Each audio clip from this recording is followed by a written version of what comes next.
সোণাৰীত অসম ফুটবল সন্থাৰ ৬৯ সংখ্যক ছিনিয়ৰ আন্তঃজিলা ফুটবল প্ৰতিযোগিতাৰ আয়োজন।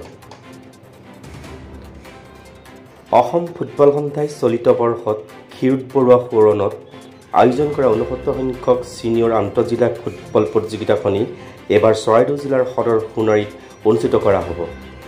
চৰাইদেউ জিলা ক্ৰীড়া সন্থাৰ উদ্যোগত সোণাৰী ৰাজহুৱা খেলপথাৰত অনুষ্ঠিত হ'ব প্ৰতিযোগিতাখন।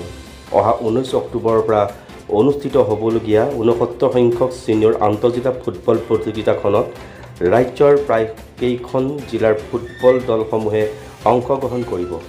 সেয়েহে প্ৰতিযোগিতা উপভোগ কৰিবলৈ ক্ৰীড়াপ্ৰেমীৰ প্ৰতি আহ্বান জনাইছে চৰাইদেউ জিলা ক্ৰীড়া সন্থাৰ সভাপতি তথা যোৰহাট লোকসভা সমষ্টিৰ সাংসদ তপন কুমাৰ গগৈয়ে। কাৰ্যকৰী সভাপতি তথা সোণাৰী সমষ্টিৰ বিধায়ক ধৰ্মেশ্বৰ কোঁৱৰ আৰু সাধাৰণ সম্পাদক ইমদাদ হুছেইনে।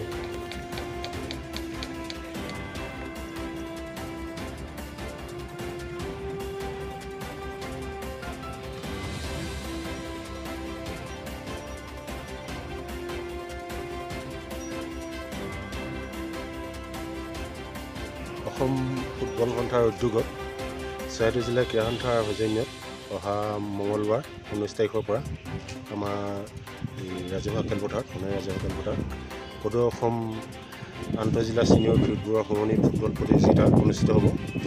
ইতিমধ্যে অসমৰ 7টা জোনত এই প্ৰতিযোগিতা অনুষ্ঠিত হৈ গৈছে আৰু প্ৰত্যেক 7টা জোনৰ পৰাই আমাৰ ইয়ালৈ একোটা দল আহিব, চেম্পিয়ন দল 7টা জোনৰ। তাৰ ভিতৰত আছে ওদালগুৰি, বঙাইগাঁও, গুৱাহাটী, যোৰহাট, শিলচৰ, ডিব্ৰুগড় ইউনিভাৰ্চিটি আৰু মৰিগাঁও।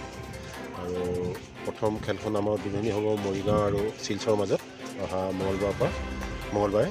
গতিকে আমি চৰাইদেউ জিলা ক্ৰীড়া সন্থাই সমূহ ফুটবল প্ৰেমী ৰাইজৰ সহায় সহযোগিতা আৰু দৰ্শকৰ উপস্থিতি কামনা কৰিছোঁ। যিহেতু এখন অতি প্ৰতিদ্বন্দ্বিতামূলক আৰু উন্নত মানদণ্ডৰ এখন প্ৰতিযোগিতা হ'ব ছিনিয়ৰ লেভেলৰ খেল, আৰু গতিকে আমি সহায় সহযোগিতা কামনা কৰিছোঁ।